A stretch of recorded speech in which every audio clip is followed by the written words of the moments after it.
Hello my dear students, मैं आपका Ravi sir. चलिए देखिए, आज हम आपको जो ये 12th की केमिस्ट्री पढ़ा रहे हैं भैया, उस 12th की केमिस्ट्री के जो सेकंड पेपर है आपकी जो ऑर्गेनिक केमिस्ट्री है, जिसका नाम चैप्टर का नाम है एल्कोहल, फिनॉल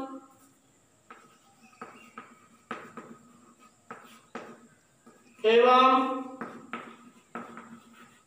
ईथर।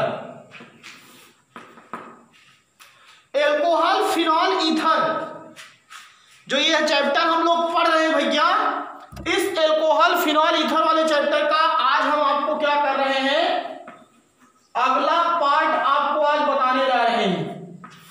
अभी तक हमने क्या किया है, फिनॉल बनाने की जो विधियां थी उसको हमने पढ़ लिया है। आज हम आपको बताने जा रहे हैं फिनॉल का भौतिक गुण।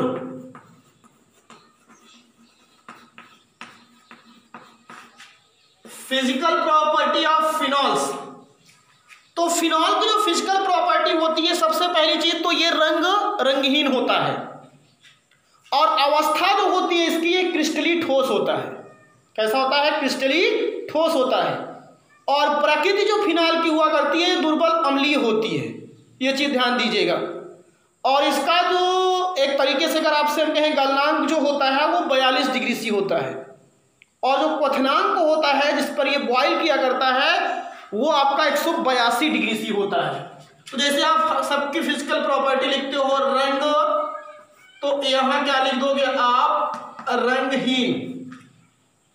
दूसरी बात, अवस्था, स्टेज, तो ये कैसा होता है, क्रिस्टलीय ठोस। कैसा होता है? क्रिस्टलीय ठोस। और तीसरी बात जो हुआ करता है, प्रकृति। तो प्रकृति जो हुआ करती है, यह दुर्बल अम्लीय होता है। और चौथी चीज, इसका जो हुआ करता है गलनांक।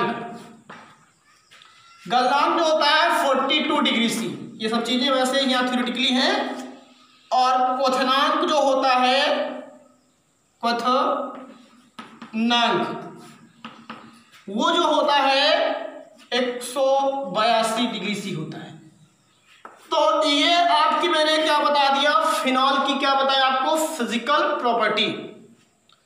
अब जो ये टर्म है, ये बड़ा इंपॉर्टेंट है। आपसे पूछा जाता है कि फिनॉल की प्रकृति अम्लीय होती है, क्यों, समझाइए। ये क्वेश्चन बहुत बार पूछा गया, इसलिए मैं इस क्वेश्चन को बहुत फोकस कर रहा हूं आपके लिए। फिनॉल की प्रकृति अम्लीय होती है, क्यों, समझाइए। या फिनॉल जो होता है, क्वेश्चन अभी और पूछा जाता है कि फिनॉल एल्कोहल की तुलना में अधिक अम्लीय होता है, ये भी आप समझाइए। तो दोनों क्वेश्चन पे रीजनिंग के क्वेश्चन है, उस रीजनिंग के क्वेश्चन का हम आपको जवाब दे रहे हैं। तो यहाँ पे हम आपको इस क्वेश्चन को एक क्वेश्चन के माध्यम से समझाने का प्रयास करेंगे। इसे आप समझने का प्रयास कीजिए। इसको आप लोग कहा किया करते हो भैया, फिनॉल की अम्लीय प्रकृति, लेकिन इसको हम लोग कहेंगे रासायनिक गुण। पहले लिख लीजिए तब, रासायनिक गुण, केमिकल प्रॉपर्टी। अब केमिकल प्रॉपर्टी में सबसे पहले फिनॉल की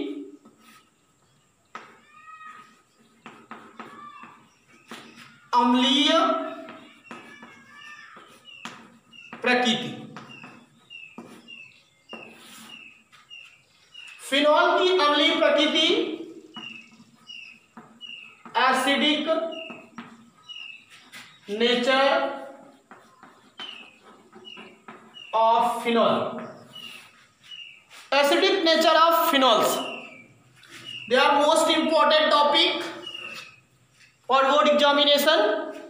तो सबसे पहली चीज आपको हम बता रहे हैं कि फिनॉल की जो अम्लीय या प्रवृत्ति होती है, एसिडिक नेचर हुआ करता है, इसका एक्सप्लेनेशन हम निम्न प्रकार से कर सकते हैं। सबसे पहली चीज आप लोगों ने हाई स्कूल लेवल पर पढ़ा है कि अम्ल वह पदार्थ होते हैं जो जलीय विलयन में हाइड्रोजन आयन त्यागते हैं, तो उसे अम्ल कहते हैं। यह हाई स्कूल लेवल की डिफिनेशन है। तो फिनॉल जो हुआ करता है, ध्यान दीजिएगा, फिनॉल ये आयनित या वियोजित होकर के फिनॉक्साइड आयन, फिनॉल आयनित या वियोजित होकर के फिनॉक्साइड आयन एवं हाइड्रोजन आयन का निर्माण कर लेता है। और फिनॉक्साइड और हाइड्रोजन आयन अगर त्याग रहा है तो बहुत सीधी सी बात है, नेचर किसका होगा, कैसा होगा राजू, अम्लीय होता है। तो पहली चीज, इसका आंसर अब दे रहा हूं, आंसर देखिए पहले, फिनॉल की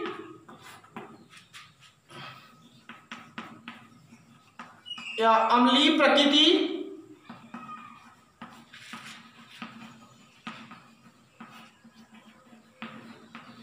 निम्न कारणों से होती है। फिनॉल की जो अम्लीय प्रवृत्ति होती है वो निम्न कारणों से होती है। नंबर 1, यह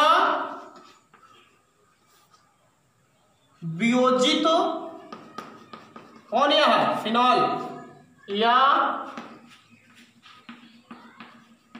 आयनित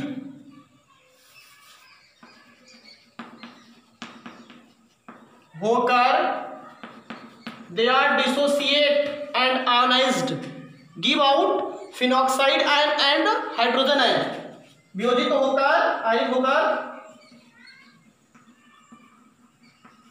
फिनॉक्साइड आयन एवं प्रोटॉन चाहे को चाहे हाइड्रोजन है एवं हाइड्रोजन आयन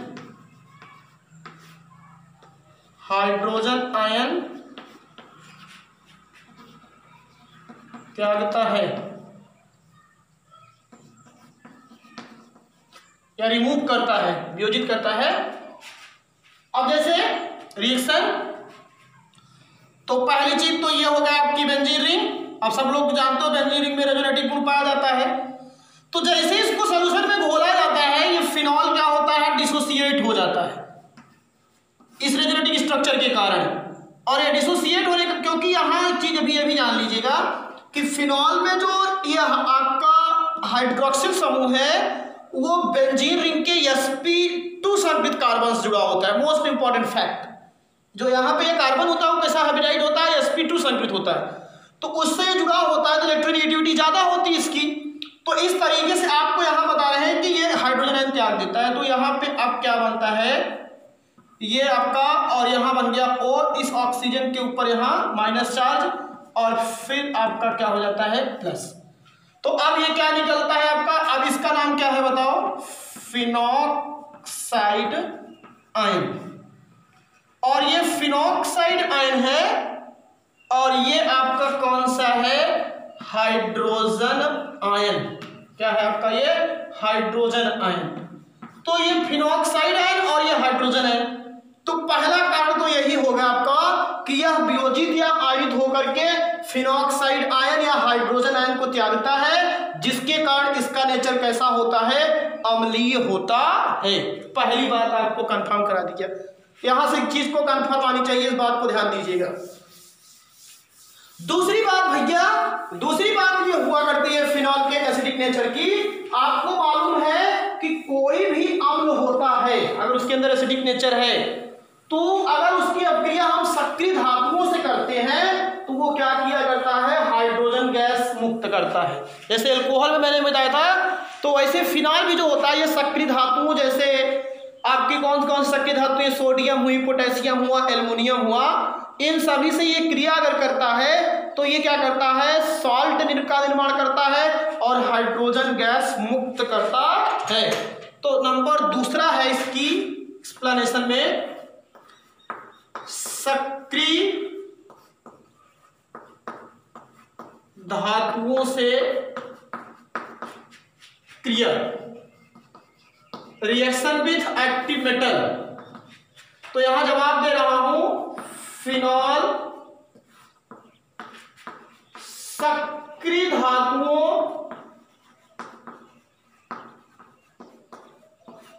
सोडियम, पोटेशियम तथा एल्यूमिनियम से क्रिया करके साल्ट एवं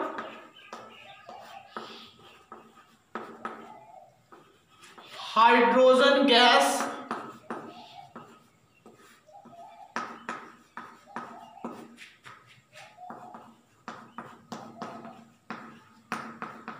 का निर्माण करता है।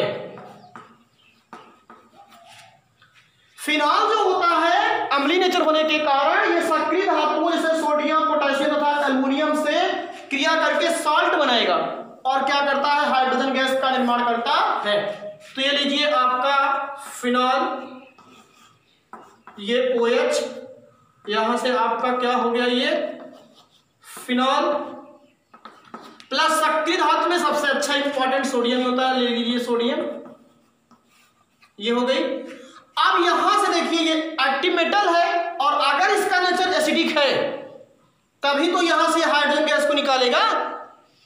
तो इसी चीज को समझना है यहां पे कि इसका नेचर कैसा है, अम्लीय है, तभी तो ये सक्रिय धातुओं से क्रिया करके हाइड्रोजन गैस मुक्त करता है। तो यहां से हाइड्रोजन गैस निकलेगी और जब यहां से 2 हाइड्रोजन निकल रहा है इसलिए इसको बैलेंस करने के लिए यहां कितना करोगे, 2, क्योंकि 2 हाइड्रोजन निकल रहा है ना, अब इसलिए यहाँ 2 सोडियम मैंने ऑलरेडी कर रखा था। अब ये देखिए आपका यहां से O हो गया और यहीं पे हो जाता है ONA, यहां से H हटता है ना, तो ONA वहां चला जाएगा और यहां पे कर दीजिएगा ट्वाइस, तो बैलेंस।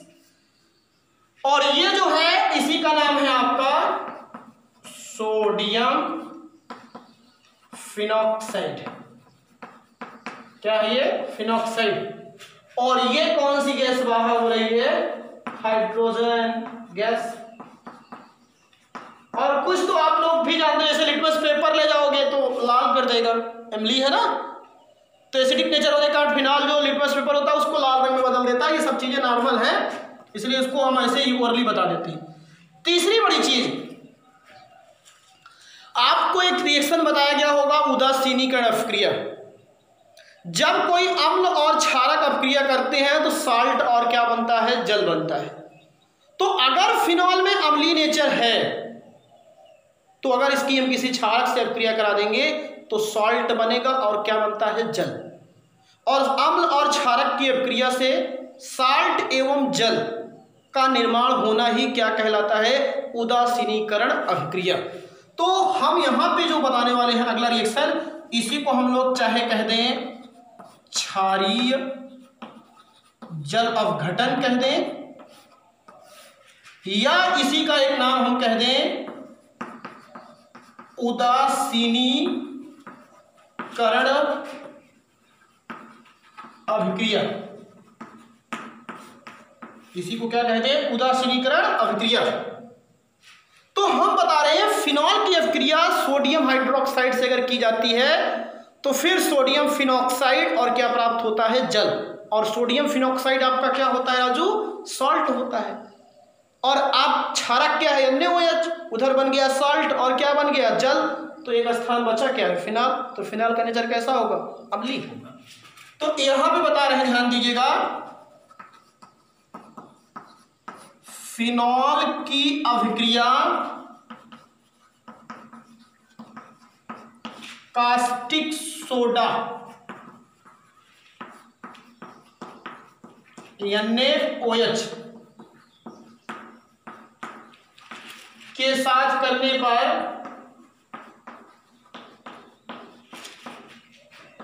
सॉल्ट, लवण एवं जल प्राप्त होता है। तीसरी बात हो गई। अब आप ये लीजिए, ये आपका फिनॉल है, क्या है ये, फिनॉल। Phenol plus NaOH। अब अगर इसका नेचर अम्लीय है तो ये क्या है आपका कास्टिक सोडा। याद रखो, ये क्या है, अम्लीय अगर स्वभाव है इसका, अम्ल है ये, और ये क्या है, क्षारक है, तभी तो यहां साल्ट और जल बनेगा। इसीलिए इस अपक्रिया को क्या कहते हैं, उदासीनीकरण अपक्रिया। तो अब यहां से यश निकलेगा, अम्ल है ना, यश आयन त्यागेगा, और यहां से OH, क्योंकि क्षारक है ये, तो H और OH मिलकर के क्या निर्माण कर लेते हैं, जल।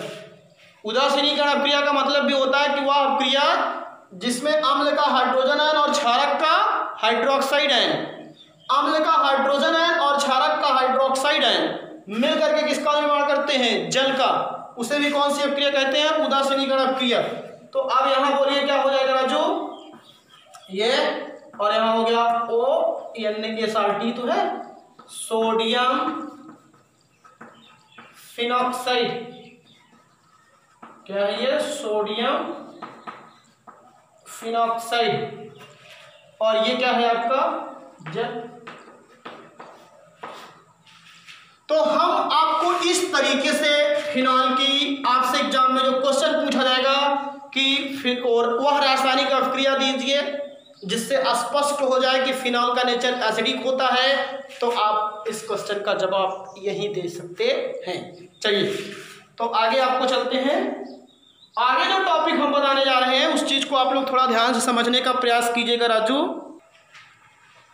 तो ये दोनों जो टॉपिक थे, 3 मैंने आपको रीजन बता दिया कि जिससे आप बता सकते हो कि फिनॉल का जो नेचर हुआ करता है वह कैसा हुआ करता है, आपका अम्लीय होता है। तो आई होप पूरा क्लियर हो गया होगा।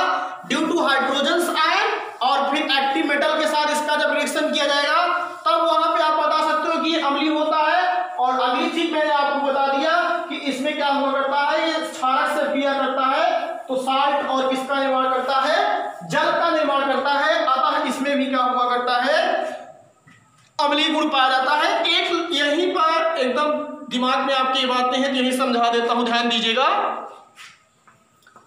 एल्कोहल की तुलना में फिनॉल, क्योंकि दोनों टॉपिक यहीं से रिलेटिव है, चैप्टर से ही, अधिक अम्लीय होता है। क्यों?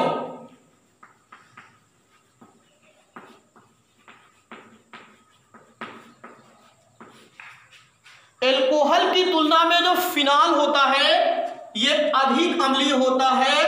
अम्लीय होता है क्यों? ये रीजनिंग का क्वेश्चन है। एल्कोहल की तुलना में जो फिनॉल हुआ करता है, what are reasons in comparison of alcohols more than acidic of phenol? इसका क्या कारण है कि एल्कोहल की तुलना में जो फिनॉल हुआ करता है वो आपका क्या हुआ करता है, अधिक अम्लीय होता है। तो इस चीज को आप लोग ध्यान दीजिएगा। तो आपको जो हम बता रहे हैं इसका जवाब हमको यही देना है। आप लोगों को दोनों का स्ट्रक्चर बता रहे हैं। सबसे पहले इसका आंसर समझिए कि जब एल्कोहल जली विलयन में घोला जाता है तो वो एथॉक्साइड आयन देता है और हाइड्रोजन आयन, और फिनॉल जो हुआ करता है वो क्या कौन सा आयन देता है, फिनॉक्साइड आयन, और कौन सा आयन देता है, हाइड्रोजन आयन। दोनों का इक्वेशन बता रहा हूं, पहले समझ लीजिए।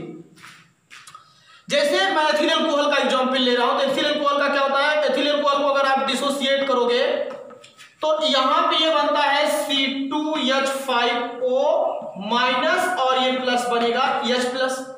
ये एथिल अल्कोहल के कारण कौन सा आयन बना, एथॉक्साइड आयन। बात को समझने का प्रयास कीजिएगा। और अगर आप फिनॉल का डिसोसिएशन करते हो तो फिनॉल तो आप जानते ही हो बेंजीन रिंग उस पे होती है, ये आपका फिनॉल है। अब इस फिनॉल में जानते ही हो सब लोग कि यहां पे अगर आप चाहो तो इसको ही दिखा दो, कोई दिक्कत नहीं, OH है ये आपका फिनॉल है। देखिए तब विधिवत तरीके समझ में आएगा, ऐसे लिखना भी है। फिनॉल का अगर हम डिसोसिएशन करते हैं राजू तो ये टूटता किसमें है, देखिएगा ये आपके फिनॉक्साइड आयन में टूटता है और हाइड्रोजन आयन में। ये तो बात एकदम नॉर्मली है, आपको मालूम भी है। यहां पे क्या बनता है, ये फिनॉक्साइड आयन। कौन सा आयन बनता है? Phenoxide ion. यहाँ पे एथॉक्साइड आयन बन रहा है और यहाँ कौन सा आयन बन रहा है? Phenoxide ion. Ethyl alcohol dissociate होकर के एथॉक्साइड आयन बनाता है और फिनॉल डिसोसिएट होकर के फिनॉक्साइड आयन बनाता है। तो अब एक चीज ध्यान दीजिए कि जो ये फिनॉक्साइड आयन होता है, इसमें जो ये बेंजीन रिंग है, इस बेंजीन रिंग में क्या होता है आपको मालूम है कि इस डबल बॉन्ड का स्थान फिक्स नहीं होता है, अर्थात इसकी कई संरचना सूत्र दिए जा सकते हैं और इसी गुण को ही आप लोग क्या कहते हो? अनुनाद कहते हो। तो यहाँ पे एकदम सीधा सीधा से बात बताया जाता है कि फिनॉक्साइड आयन में जो बेंजीन रिंग पाई जाती है उसमें अनुनाद पाया जाता है और जिसके कारण ये ज्यादा अस्थायी हो जाता है। और जबकि एथिल अल्कोहल के या एथॉक्साइड आयन में इसमें कहाँ तुम रेजोनेंस दिखाओगे? C2H5 H यहाँ C यहाँ H यहाँ, क्या आप इसको चेंज करोगे? आप बताइए।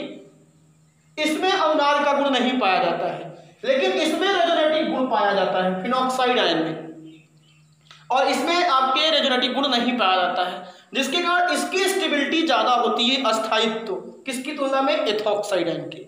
तो मैं एकदम सीधा सीधा आपको जवाब दे रहा हूं कि एथिल अल्कोहल या अल्कोहल कोई भी होगा वो जब टूटेगा तो वहां पे एथॉक्साइड आयन बनता है जिसमें अनुनाद का गुण नहीं पाया जाता है, अतः वह कम अस्थायी होता है। जबकि फिनॉक्साइड आयन में जो होता है उसमें बेंजीन रिंग होती है जिसके कारण उसमें अनुनाद का गुण पाया जाता है, अतः वह ज्यादा स्टेबल होता है। यही इसका क्या है? आंसर है। नीचे लिखा दो, चलिए यहां नीचे लिखा देना। फिनॉल के फिनॉक्साइड आयन में बेंजीन रिंग या वलय में अनुनाद रेजोनेंस गुण पाया जाता है या अनुनाद की संरचनाएं पाई जाती हैं, जिसके कारण जिसमें ज्यादा ध्यान देना, जिसमें जितना ज्यादा रेजोनेटिव स्ट्रक्चर होगा उतनी ही ज्यादा उसकी स्टेबिलिटी होती है, जिसके कारण यह अधिक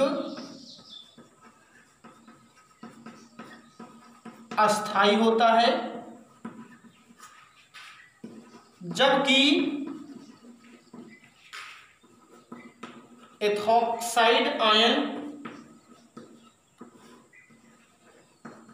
में, अब एथॉक्साइड आयन है तो ये तो एल्किल ग्रुप है ना, तो यहां कहां रेजोनेंस होता है? एथॉक्साइड आयन में अनुनाद का गुण नहीं पाया जाता है,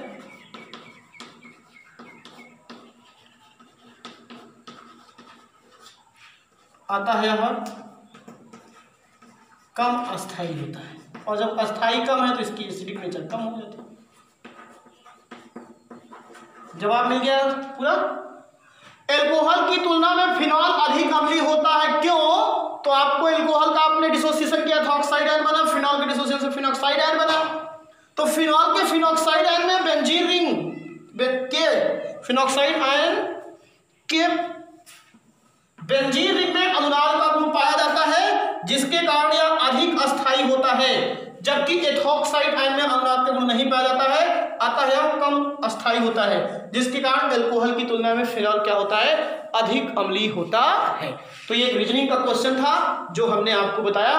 तो अब हम चलते हैं सही तरीके से इसकी केमिकल प्रॉपर्टी के, किसके? एथिल अल्कोहल के। इसको इरेज कर रहे हैं बाबू। मेरे हाथ में तीवन की पतवार है, मेरे मन का मोहन तू दिलदार है, काली कमली वाला मेरा यार है, मेरे मन का मोहन तू दिलदार है। अब इसका जो अगली केमिकल प्रॉपर्टी होगी वो होगी अमोनिया से क्रिया। बहुत मजा आएगा, आप जान लीजिएगा।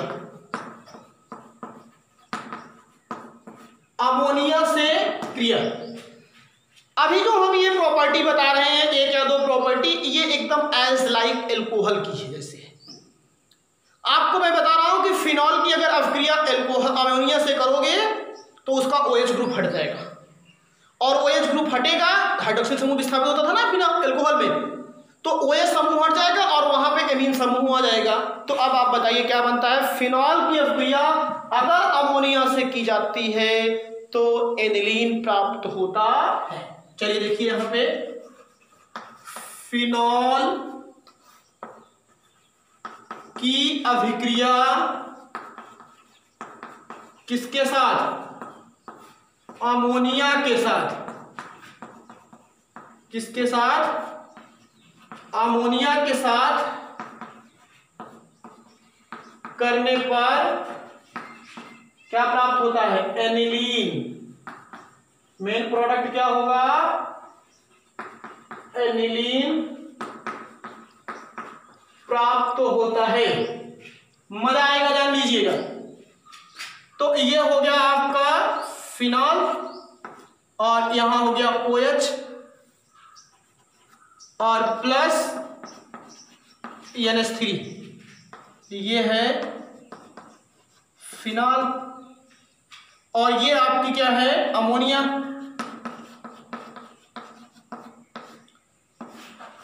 ये सब रिएक्शन वैसे ही एकदम जैसे अल्कोहल के थे, इसीलिए NCERT ने इसको अल्कोहल में समझा के बता दिया था, आपको समझना चाहिए था।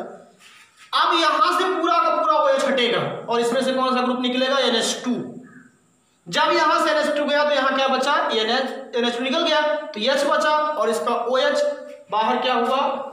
H2O। और यहां पे आपको अब इस बेंजीन रिंग के साथ क्या मिल गई? NH2, amino benzene.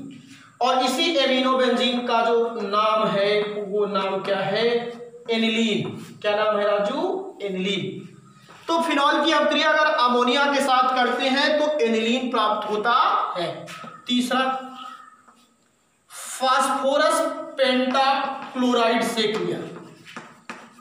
Phosphorus pentachloride से क्रिया। फास्फोरस पेंटाक्लोराइड से क्रिया, अब आप देखा था वहां पे भी एल्कोहल में भी PCl5 PCl3 सब पूरा, तो यहां पे PCl5 के साथ बता रहे हैं कि अगर फिनॉल की अभिक्रिया फास्फोरस पेंटाक्लोराइड से की जाती है तो आपको मालूम है OH ग्रुप हटेगा किसके द्वारा? Cl के द्वारा, और यहां बन जाएगी क्लोरोबेंजीन। क्या बन जाएगी? क्लोरोबेंजीन। तो अगर कोई कहे ये सब रिएक्शन कहाँ यूज होते हैं, जैसे कहा फिनॉल से एनिलीन बनाइए, फिनॉल से क्लोरोबेंजीन बनाइए, तो ये सब रिएक्शन आपको पढ़ना रहता है। तो रिएक्शन फिनॉल की अभिक्रिया किसके साथ? PCl5 के साथ करने पर, फिनॉल की अभिक्रिया PCl5 के साथ करने पर क्लोरोबेंजीन एवं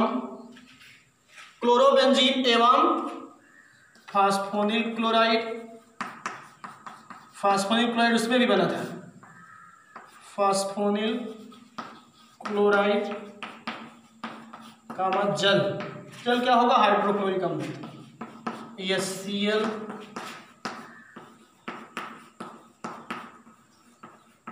प्राप्त होता है।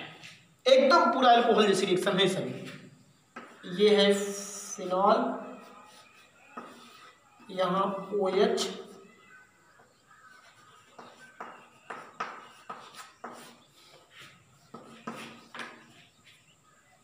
PCl5।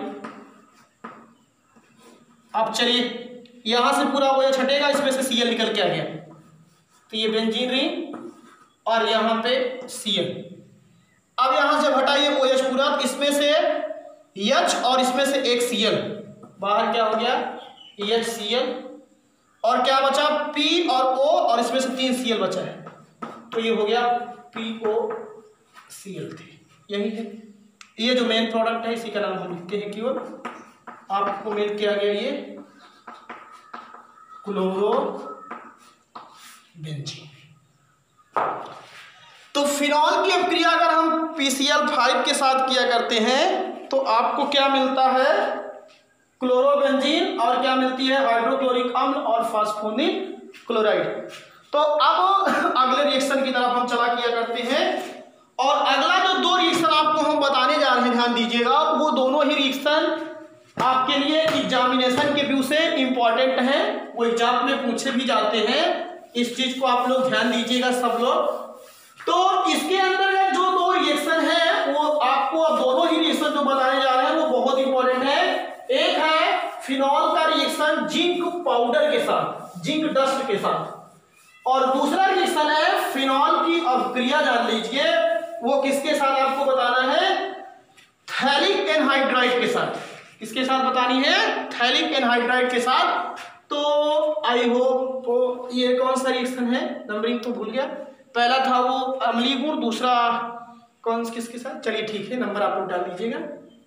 अगला इसका नंबर हो जाएगा, मान लीजिए ये चौथा नंबर।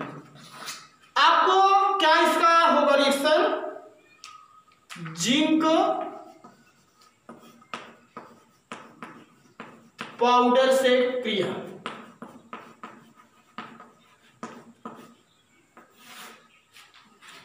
पूछा भी जाता है ये रिएक्शन, इसलिए बता रहा हूं। फिनॉल की अभिक्रिया अगर हम जिंक डस्ट से करते हैं, किसके साथ करते हैं, जिंक पाउडर या जिंक चूर्ण के साथ, तो बेंजीन प्राप्त होता है। ये रिएक्शन वहां पर बहुत यूज किया जाता है जब आपसे कहा जाता है फिनॉल से बेंजीन बनाइए। तो जब आपसे कहा जाए फिनॉल से बेंजीन बनाइए, तो these are direct methods phenol is convert into benzenes, ये जान लीजिएगा, इसीलिए ये इंपॉर्टेंट है। सभी रिएक्शन के पीछे कारण क्या है, इंपॉर्टेंट होने का कारण, तो आपको बता रहा हूं, ध्यान दीजिएगा। यहां पे फिनॉल की अभिक्रिया जिंक पाउडर या चूर्ण डस्ट, जिंक पाउडर के साथ करने पर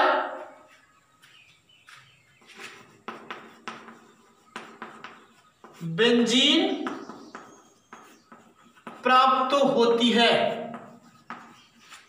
अगर हम फिनॉल की अभिक्रिया जो है वो जिंक डस्ट या पाउडर के साथ करते हैं, सब एनसीईआरटी में कुछ रिएक्शन है, ये देख लीजिएगा, तो आपको वहां पे क्या प्राप्त होता है, ये जिंक डस्ट से जब करेंगे तो बेंजीन प्राप्त होगा। ये है आपका राजू फिनॉल, और ये हो गया जिंक डस्ट। अब आपको बता रहे हैं, ये तो हो गया आपका क्या, फिनॉल, और ये हो गया आपका जिंक पाउडर। अब देखिए, आपको एकदम सीधा सीधा सा रिएक्शन समझा दे रहा हूं।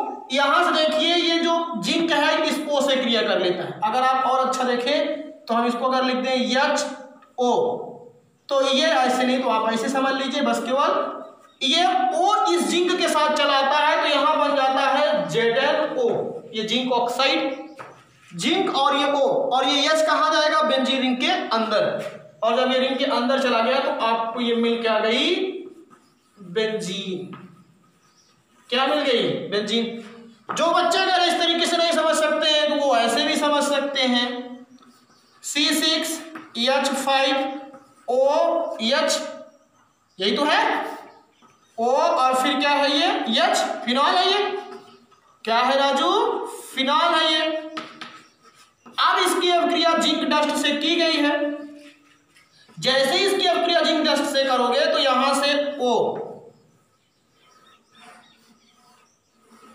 यहां से कौन, देखिए कैसे स्टाइल है, देख रहे हो ये O।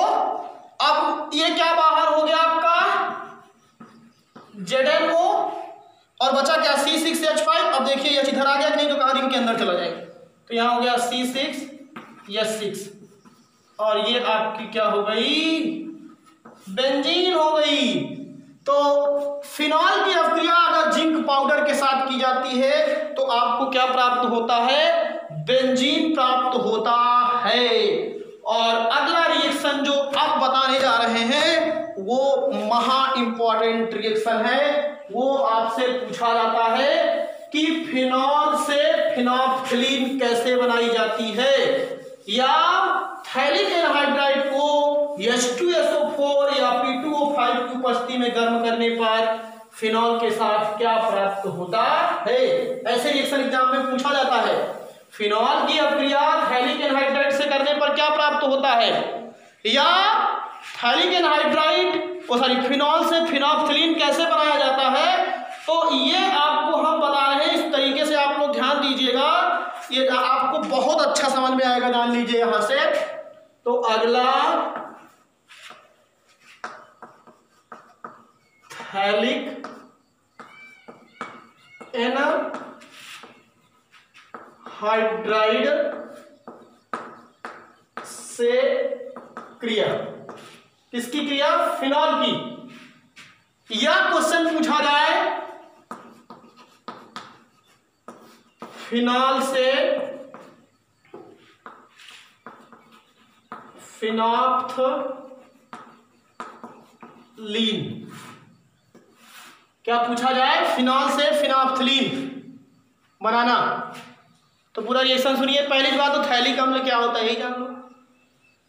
थैलिक अम्ल जो होता है ये है बेंजीन रिंग की 1,2 पोजीशन पे डबल COH लगा, यही थैलिक अम्ल। अब इसी थैलिक अम्ल से एक वाटर मॉलिक्यूल निकाल दीजिए, N कमी।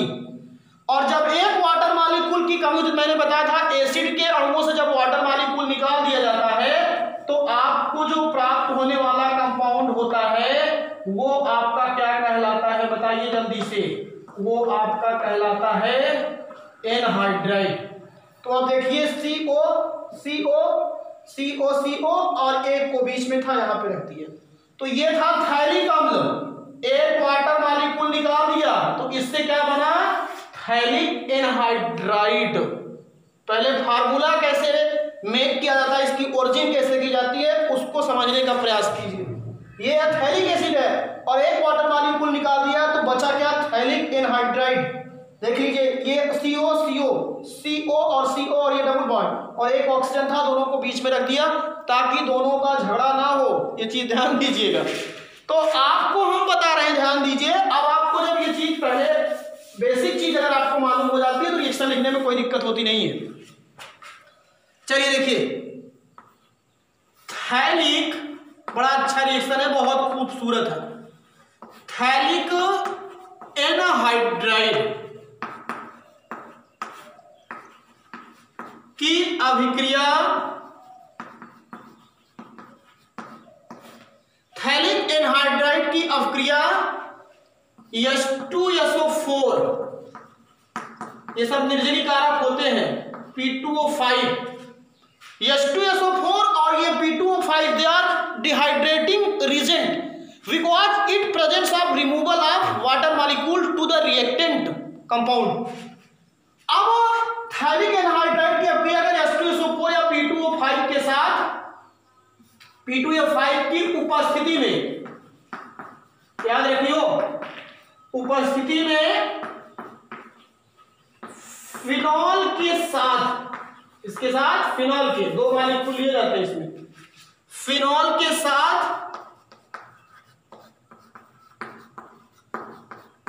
करने पर फिनोल्फथलीन क्या होता है? फिनोल्फथलीन प्राप्त होता है। और सबको मालूम है कि फिनोल्फथलीन जो हुआ करता है यह एक प्रकार का क्या होता है? सूचक होता है, जानते होंगे, जिसका अम्ल क्षारक की पहचान करने में भी उपयोग किया जाता है। और फिनोल्फथलीन का जो अम्लीय विलयन में रंग होता है वो रंगहीन होता है, और क्षारीय विलयन में इसका रंग कैसा होता है? गुलाबी। तो ये चीज भी अभी बताएंगे आपको, लेकिन पहले रिएक्शन देखिए। थोड़ा लिखने की स्टाइल को बढ़िया सा खूबसूरती से देखने का प्रयास कीजिएगा। ये आपकी बेंजीन रिंग है, आप भी पहले एडजस्ट हो जाइएगा तब लिखिएगा। यहां से C डबल बॉन्ड O और ये C डबल बॉन्ड O और यहां से O और यहां से देखिए ये जो फार्मूला है राजू, यही है आपका थैलिक एनहाइड्राइड का। किसका ये फार्मूला है आपका? थैलिक एनहाइड्राइड का। किसका फार्मूला है ये? Phthalic anhydride. अब इसकी अभिक्रिया फिनॉल से की जाती है। तो फिनॉल का जो फार्मूला होता है आप मालूम है, ऐसे ही चाहे यहां लिख दो OH चाहे जहां भी लिख दो। तो हम क्या किया, और ये सब जगह जानते हो कि यहाँ C है और यहाँ पे क्या है H है। तो जो हम यहाँ पे फिनॉल लिखने वाले हैं, उस फिनॉल को जो हम लिखने वाले हैं, ध्यान दीजिएगा सब लोग, कुछ इस स्टाइल में, जैसे ये बेंजीन रिंग है, अब यहां से क्या लिख देंगे OH, तब भी तो ये फिनॉल ही है, और यहां से रिंग से क्या बाहर कर लेंगे H, ये फिनॉल है, जान लीजिएगा। तो लिखने का तरीका का जो बच्चे सीख जाते हैं वो बढ़िया सा काम कर जाते हैं। अब पहला मॉलिक्यूल लिख रहा हूं, थोड़ा ध्यान से समझिएगा, जो समझेंगे वही जान लीजिएगा। ये आपकी बेंजीन रिंग, अब मैंने यहां से H क्या कर लिया, इसका बाहर कर लिया, और यहां इसका क्या लिख दिया OH। ये फिनॉल का पहला मॉलिक्यूल और फिनॉल का अब दूसरा मॉलिक्यूल। अब आपको ऐसे ही रिएक्शन बढ़िया बढ़िया देखने को मिलेंगे और इन सब रिएक्शन को पढ़ने में आपको आनंद आना चाहिए। ये यहां से देखिए कुछ आपको गायब होता हुआ दिख रहा है, H2O, ये आपका क्या है? फिनॉल के कितने मॉलिक्यूल हैं? 2 मॉलिक्यूल। ये थैलिक एनहाइड्राइड और ये फिनॉल का पहला मॉलिक्यूल, यहां से फिनॉल का दूसरा, ये H को रिंग से बाहर कर लिया गया है। और अब जब हम रिएक्शन कराया किया करते हैं इन प्रेजेंस ऑफ H2SO4, तो यहां से तो H2O बाहर हो जाएगा और कितनी बैलेंसी खाली हो रही है कार्बन की? 2, और उसी दोनों बैलेंसियों पर ये जो बी रिंग के बचे हुए हैं इनको लगा दीजिए, ये आप जान लीजिएगा, तभी इनको कुछ समझ में आएगा और एक जुड़ता हुआ स्ट्रक्चर मिलेगा आपको। तो यहां पे ध्यान दीजिए, ये भाई जी ये आपकी बेंजीन रिंग, यहां से C डबल बॉन्ड O, यहां पे कोई चेंजेस नहीं हुआ है, यहां पे भी कोई चेंजेस नहीं हुआ, ये C यहां पे भी कोई चेंज नहीं हुआ है, देखिए। लेकिन ये जो 2 बॉन्ड है, ये सिंगल बॉन्ड है ना, तो एक बॉन्ड पे इसको रखना है, एक बॉन्ड पे इसको, तो ये थोड़ा सा ऐसे डांस करता हुआ स्ट्रक्चर बनेगा आपका। ये यहां से लेके आएंगे इसको, अब बेंजीन रिंग यहां पर, ये तो चला गया है, अब ये और ये देखिए, पहला यहां से और यहां क्या जोड़ दीजिए OH, यहां तो कोई चेंज हुआ नहीं है। और फिर इसके बाद यहां से फिर देखिए ये और ये आपको देखने को मिला। आई होप एकदम पूरा टॉपिक क्लियर हुआ होगा। और ये बाहर क्या हो गया आपको? H2O। और जो ये कंपाउंड आपके सामने दिख रहा है, इसी का नाम आपको बता दिया, क्या हुआ करता है? फिनोप्थलीन। क्या नाम हुआ करता है? फिनोप्थलीन। तो थैलिक एनहाइड्राइड की अपक्रिया फिनॉल के 2 अणुओं के साथ जब की जाती है तो फिनोप्थलीन और क्या प्राप्त होता है? जल प्राप्त होता है। और इसीलिए मैंने बताया था कि जहां से आपको पढ़ाई में जान लीजिए थोड़ा सा क्रिटिकल दिखाई दे, वहीं आप जान लिया करो कि आपके लिए इंपॉर्टेंट शुरू हो जाता है। नॉर्मल क्वेश्चन एक तो भले पेपर में आते हैं, चाहे वो भी परीक्षाएं होती हैं, लेकिन क्रिटिकल क्वेश्चन जब आते हैं तो वहीं से मेरिट बनती है। तो इस चीज को आप ध्यान दीजिएगा कि ये आपके लिए बड़ा इंपॉर्टेंट रिएक्शन है। फिनॉल से फिनोप्थलीन कैसे बनाई जाएगी, तो मैंने पहले बताया थैलिक एनहाइड्राइड कैसे बनाया जाता है, फिर उसके बाद आपको फिनॉल की अपक्रिया करा के बता दिया। एक लाइन यहाँ पे जाते जाते आपको बता दे रहे कि फिनोप्थलीन, मैंने बताया फिनोप्थलीन एक क्या हुआ करता है? फिनोप्थलीन एक अम्ल क्षार या अम्ल क्षार सूचक होता है। They are indicator of acid and base, सूचक होता है जो अम्लीय विलयन में कैसा होता है? रंगहीन एवं क्षारीय विलयन में किस कलर का? गुलाबी, और रंग देता है। तो मेरे हिसाब से पूरा ये रिएक्शन आपको क्लियर हो गया होगा। थैलिक एनहाइड्राइड से क्रिया या फिनॉल से फिनोप्थलीन, तो थैलिक एनहाइड्राइड की क्रिया फिनॉल से कीजिएगा तो आपको फिनोप्थलीन और क्या मिलेगा? जल। अब इसके आगे जो फिनॉल का आगे का टॉपिक है, अब आपको कुछ नेम रिएक्शन देखने को मिलेंगे, जैसे कोल्बे स्मिथ अभिक्रिया क्या है, राइमंड टीमन अभिक्रिया क्या हुआ करती है, गटरमैन अभिक्रिया क्या हुआ करती है। तो ये सब नेम रिएक्शन आने वाले हैं। मैंने आपको पहले ही बता दिया था कि फिनॉल का जो टॉपिक होगा बहुत इंपॉर्टेंट होगा, इसमें अच्छे अच्छे इंपॉर्टेंट आपको रिएक्शन मिलेंगे और समझने वाली चीज और दिमाग लगाने वाली चीज होगी। तो इसको आप बढ़िया सा एक नोट्स बनाइए। थैंक यू, धन्यवाद।